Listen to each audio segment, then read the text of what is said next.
Greetings. So, as you know, I am out of town and I recorded this a little bit early, but I wanted to make sure that you had it in time for the next assignment. So, now that we're getting a rhythm going with the course, I want to point out a couple of observations.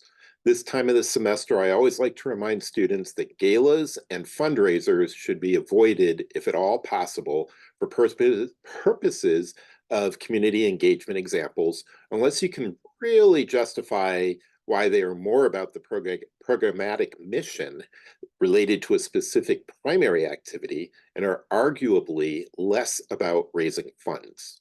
So you really have to have a strong argument for that. If there's any way to avoid it, I would just avoid it.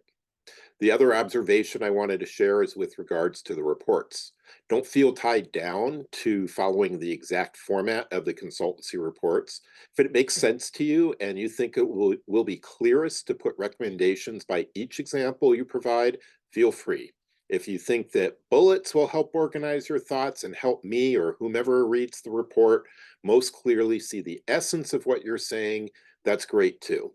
It will typically depend on what is being asked of you for you to determine a suitable format. So have fun with that.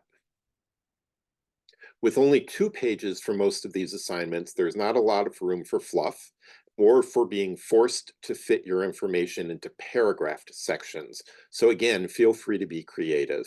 And if you want to run a draft by me in advance of submitting the assignment, I'll do my best to review and offer feedback. And this is for any assignment. I also have sample reports from former students that I'm very happy to share. You just have to ask. And if it's helpful, I have a suggestion. And this is pearls of wisdom, as it were, from my grant writing and grant panel reviewing experiences. I offer you 4 very important and key words. Just answer the question. I think this applies to just about anything in business, from a consultancy report to a job interview to a grant narrative. Consider what is being asked of you. Chances are those parameters, what is being asked of you, will directly correlate with how your responses will likely be measured. And your responses in any of these situations should include a sentence or two to justify your analysis statements, opinions, or suggestions. Note that the rubric is there to ensure you are meeting those parameters. You should also be noticing that I comment directly in your reports as well as sometimes in the rubric. So I'm assessing both by making sure you answer the questions that were asked and in accordance with the rubric. I hope that pearl of wisdom is helpful. So let's get on to Unit 5. It's not me, it's you. So there are many ways to program activities for cultural institutions. Each organization has a set of guiding principles. The programs are key to best exemplifying these principles and connecting an audience to them. This unit examines the importance of following each individual organization's roadmap to identify programs that maximize exposure and purpose to its audiences. The first part of the unit explores institutional goals, vision, mission, and objectives. The second part examines strategies of engagement. So after completing this unit, you should be able to examine an organization's institutional and programmatic mission, goals, and objectives, differentiate various levels of engagement, and assign strategies of engagement to programs for effectiveness.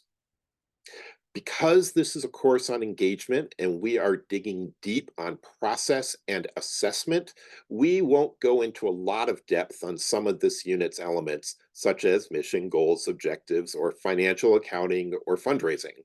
However, we'll touch on them briefly, as I am going to assume you have already had discussions and perhaps even full-length courses on some of these topics. And you might already know them from your own work in your institutions. If you have many questions or any questions or just want more information, feel free to reach out.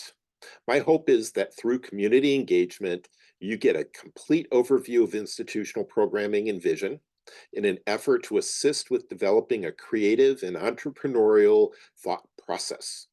Programming should not be done in a bubble. It really does impact and intersect with all parts of an organization and a community. And with that, we are off. Have a great week.